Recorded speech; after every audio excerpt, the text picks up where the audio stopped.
అగ్ని జీవితంలో ఎంతో మహత్వపూర్ణమైనది.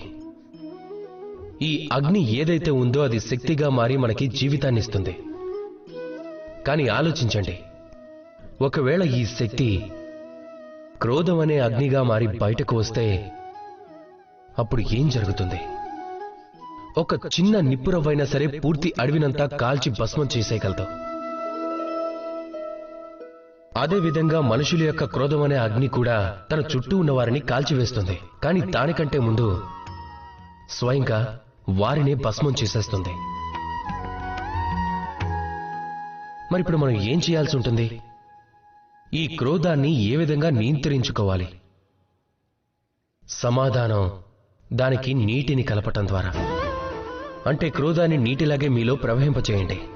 ఏ విధంగా అంటే సూర్యుడు తన యొక్క అగ్నిని కాంతిగా మార్చి మీ వరకు చేరే విధంగా చేస్తాడు.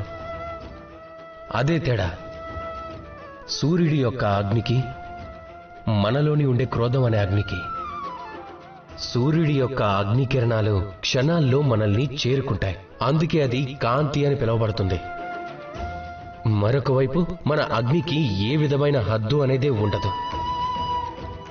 మనలోని ఉన్న శక్తిని క్రోధంగా మార్చి కాల్చివేయాలనుకుంటారా, లేదా కాంతిగా మార్చి ప్రవహింపచేయాలనుకుంటారా?